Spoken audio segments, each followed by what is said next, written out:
की Mahei Masin Tambagi Maong Matou Thugairibasi Privatisation Da Lak-Hanningbagira Manipur की MAHEIROI AYAMBA private school SINGDA TAMLI ADUBU LEINGAKI MAHEISHANG SINGDA TAMLIBASI MAHEIROI NATTRABARA MASINA TAKLIBADI Manipur asi MUTTHATNABA HOTNABANI HAINA LOUWE MASINA mirol kaya amadi chahi masing khangdana Maninglomda halhalagani haina Manipur Student Federation MSF na fongdorakli Manipur MAHEIROI gi loop asigi maikai degi makhata na fongdorakibada haukiba kumja lising ani ga kunmathoida high school degi higher secondary da on ba haukraba higher secondary tara mapan gi manungda MSF na aikoi lerik ningthina tamse haiba academic campaign asigi sarukam oina chahi asigi haukiba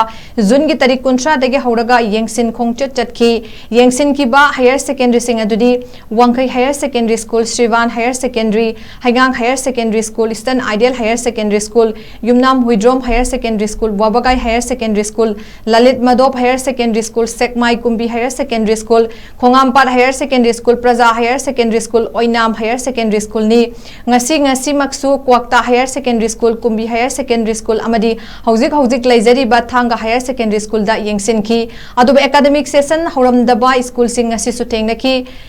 Thanga higher secondary school da oza laitabana maram oiraga class makhata na chathaba ngamdana MAHEIROI sing suti thadoklamle graduate teacher manga khakna kamdongna class 9 amadi 10 yawba high school amadi higher secondary salaiga doribano oza engage to haibisi school gi oza sing nabu natraga laikai club sing nabu oirabasu natraga laikai gi miyam na sel Khaigat Naduna HOTNABANI private school ONTHOKNINGBAGIRA Natraga LEINGAKI MAHEISHANG SINGASI MUTTHATNABA HOTNABARA HAIBAGI CHINGNABA LEIRE TASENGNA MUTTHATNABA HOTNABA OIRABADI MIYAMDA SINNARAGA LANAI school OINA ONTHOKHANBIRO LEIBAK AMAGI YANGLEN SARU OIRAKADORIBA MAFAM ASI MAHEISHANG ASIDAGINI LEINGAKI MAHEISHANG SINGDA TAMLIBA MAHEIROI SING AYAMBA SENMITLONDA SOTHARABA LEIKAI ADUGI NATRAGA MIYAM ADUGI TAMPHAM AMAKHAKNI MATIK CHABA OZA SING PIDABANA MARAM OIRAGA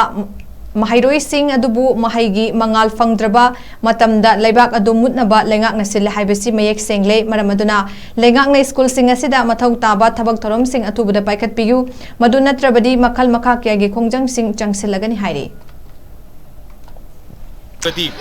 Manipur sing muthanaba honarabra haibasi MSF na lumna lawje lengak Manipur gi MAHEIROI AYAMBA